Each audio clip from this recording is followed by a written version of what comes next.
ചില സ്നേഹം നിറഞ്ഞവരെ, ഇന്ന് സ്വർണ്ണ വെള്ളിയാഴ്ചയാണ് എന്ന് പറഞ്ഞാൽ അപ്പസ്തോലന്മാരായിട്ടുള്ള പത്രോസും യോഹന്നാനും ഇങ്ങനെ ദേവാലയ വാതിലുകളിൽ കിടന്നിരുന്ന ഒരു മുടന്തനെ സൗഖ്യപ്പെടുത്തിയതിന്റെ ഓർമ്മ. അവർ പറയുകയാണ്, സ്വർണ്ണമോ വെള്ളിയോ ഞങ്ങളുടെ കയ്യിലില്ല, ഞങ്ങൾക്കുള്ളത് നിനക്ക് ഞങ്ങൾ തരുന്നു എന്ന് പറഞ്ഞിട്ട് അവനെ സൗഖ്യം കൊടുത്തതിന്റെ ഓർമ്മ.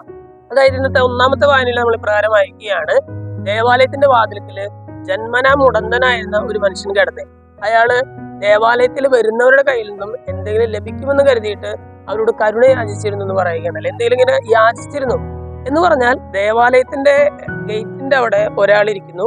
അയാൾ ദേവാലയത്തിന്റെ ഉള്ളിലേക്ക് നോക്കുന്നില്ല, മറിച്ച് ദേവാലയത്തിന്റെ പുറത്തേക്കാണ് നോക്കുന്നത്. ദേവാലയത്തിലേക്ക് വരുന്ന ആളുകളുടെ കയ്യിൽ നിന്ന് എന്തെങ്കിലും കിട്ടുമോ എന്ന് ഇയാൾ അന്വേഷിച്ചുകൊണ്ടിരിക്കുകയാണ്.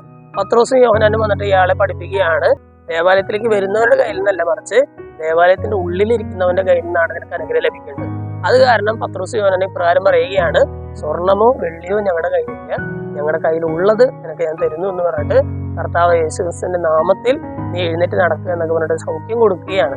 സ്നേഹമുള്ളവർ, ഇന്ന് ഈ പത്രോസിന്റെയും യോഹന്നാന്റെയും ഈ അനുഭവം വായിച്ചു കഴിയുമ്പോൾ നമ്മൾ ചിന്തിക്കേണ്ടത് നമ്മുടെ കയ്യിലുള്ളത് എന്താണെന്നുള്ളതാണ്. പത്രോസിന്റെയും യോഹന്നാന്റെയും കയ്യില് സ്വർണവും വെള്ളിയും ഉണ്ടായിരുന്നില്ല, പക്ഷെ അവരുടെ കയ്യിൽ ക്രിസ്തു ഉണ്ടായിരുന്നു. നമ്മുടെ കയ്യിൽ സ്വർണവും വെള്ളിയും മാത്രമേ ഉള്ളൂ, നമ്മുടെ കയ്യിൽ ക്രിസ്തു ഇല്ല എന്നുള്ളൊരു അനുഭവമാണ് നമുക്ക് പറയാനുള്ളത്.